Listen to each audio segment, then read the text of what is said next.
Hey guys, it's ᵐᵉᵒឭ. So today I'm going to be doing lessons I learned my freshman year. So now I am finished with my first year at UT Austin as an aerospace engineering major, which is crazy. It honestly doesn't feel like it, especially since the semester got cut short, but I wanted to share some lessons that I learned from this year and how I changed and grew as a person. So I've actually written them down in my little notebook. There are so many things I wish I knew coming into college and just mindsets that I should have had my first semester that I didn't.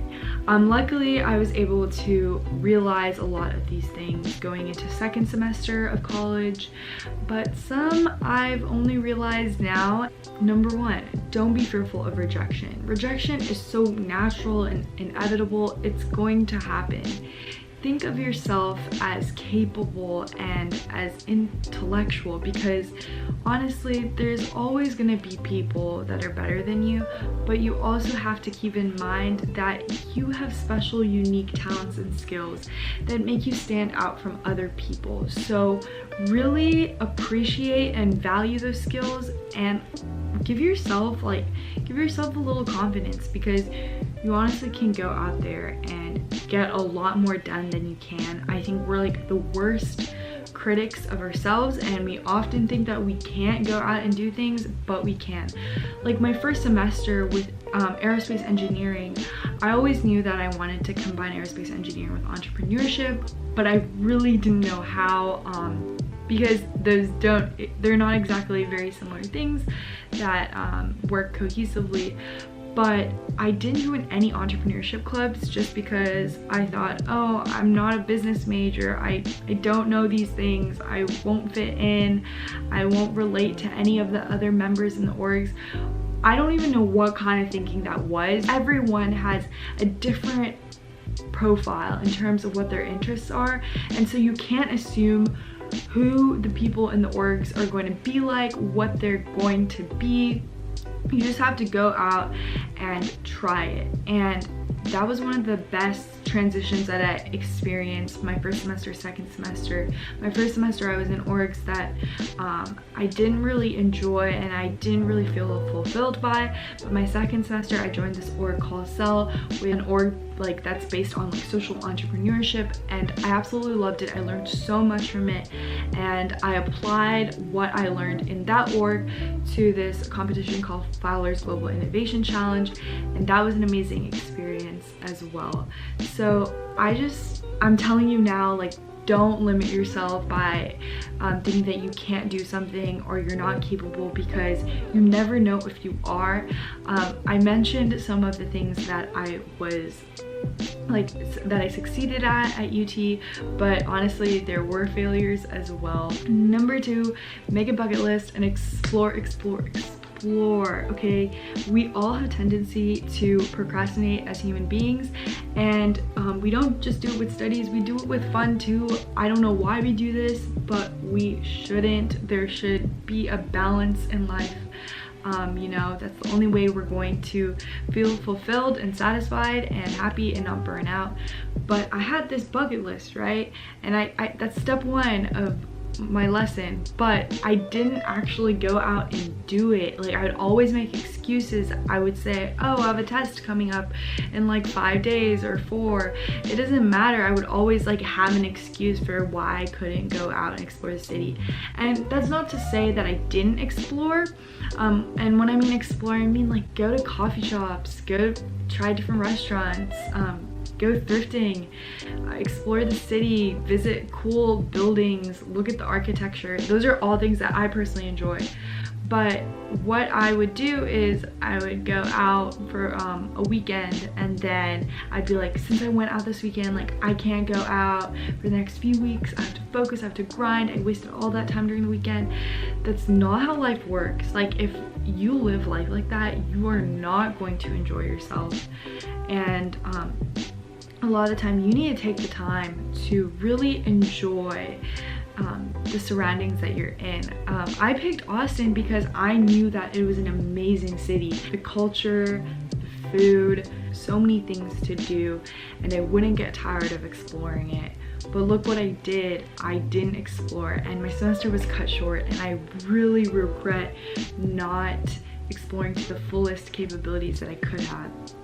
Number 3, it's okay to outgrow friendships because y'all are going on different paths.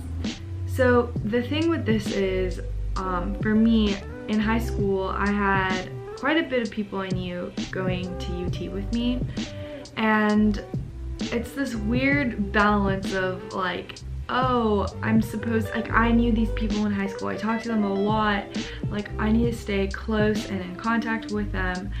But then you realize that some people like don't really want to stay close friends, and that's okay. Like you have I had a pretty good idea of who wanted to stay friends with me and who didn't.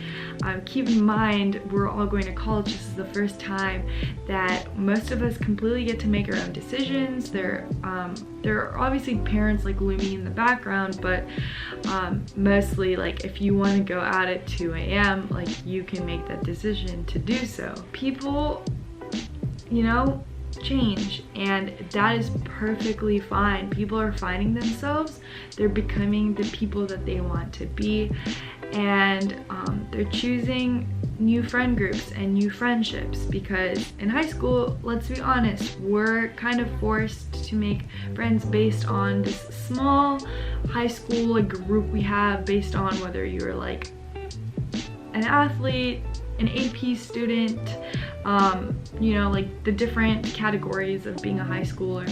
Well, you're kind of forced to be in like those friend groups, but in college it's just not like that. You get to meet like so many different people with so many different life perspectives and stories. So I mean, if you aren't friends with the people you were friends with in high school, that is completely okay. I know it can hurt when you put an effort into a friendship that you've had in the past and they're not reciprocating, but sometimes it's not really about cutting off a friend, it's just learning to accept it and not put so much value into the fact that that friend might not be reciprocating what you're putting in, and kind of just letting things go and taking things easy. Because guess what, you get to make so many new friends and meet so many new people, so take that to your advantage. Feel excited, because honestly, like there are some people that I met this year that I would have never thought I would have met. Like you just don't know until you meet your new best friend, right? And so that can be a beautiful feeling. The sense of community that you can get from certain orgs and classes can be so beautiful.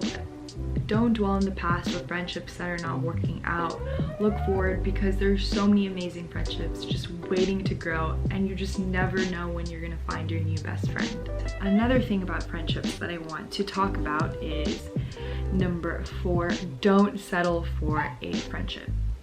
Probably wondering, what does that mean? It's Canon. I don't know why I refer to myself like that. But that means you're not restricted to one friend group or a squad.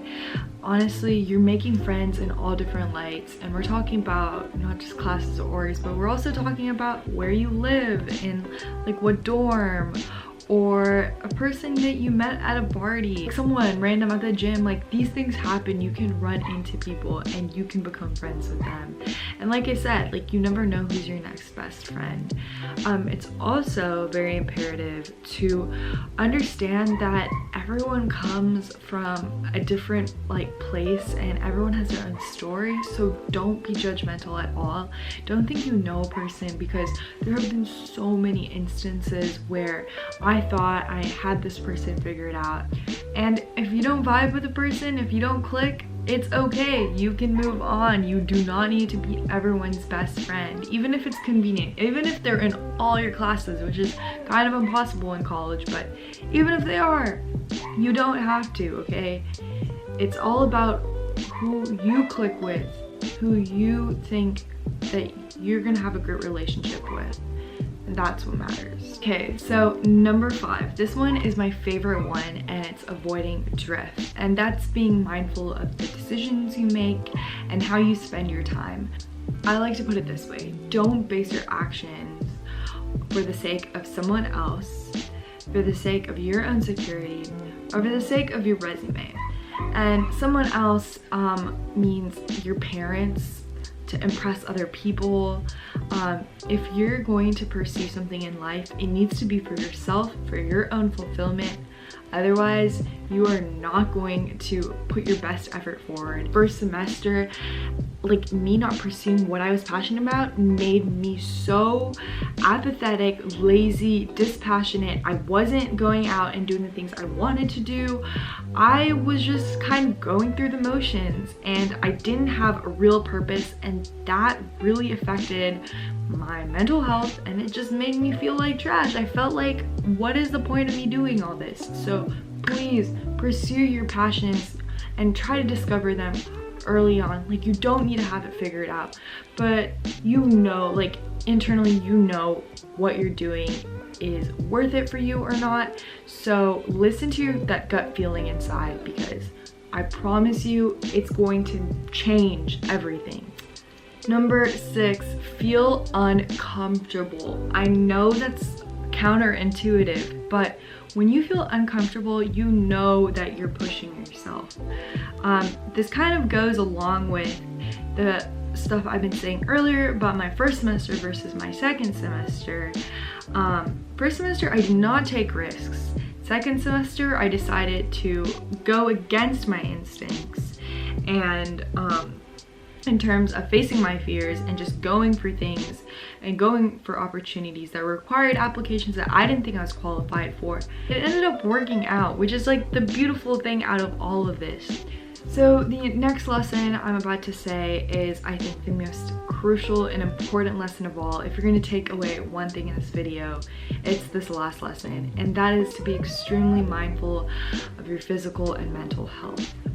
And you know, a lot of my other lessons learned, I realized it first semester and tried to improve upon it second semester. But this is something that I had to learn at home during quarantine and realize that I wasn't taking care of myself. I also want y'all to know that when you're going to college, it's okay to miss home. I know it seems like everyone is saying, oh my gosh, like, I love not being home, like I would never want to go back. Don't feel isolated in the fact that you feel that way. But remember, I'm pretty sure almost every public university has, you know, a mental health center, mental care center. Please take advantage of those resources even during this time. I definitely want to enter my sophomore year being very mindful of how I'm feeling, listening to myself, eating right, taking care of my body, taking care of my brain, allowing myself to take breaks. I just want to say thank you so much for watching this video. If you made it all the way through to this point, you're a real one. Whoever's watching, I hope you guys took away something from this video. I plan to make more videos like this where I talk about school, mental health, taking care of yourself, and also, if you don't know, I'm really into fashion, so I'll have videos like that. I like to cook, I like to experiment in the kitchen, I like to do a lot of things. If you have like special requests, let me know. I'd be so happy to do it for you. This summer seems to be pretty chill, taking some summer classes, but want to keep YouTube a thing. But yeah, thank you so much for watching. If you like this video, please like, subscribe, and comment down below. I'll see y'all later. Bye.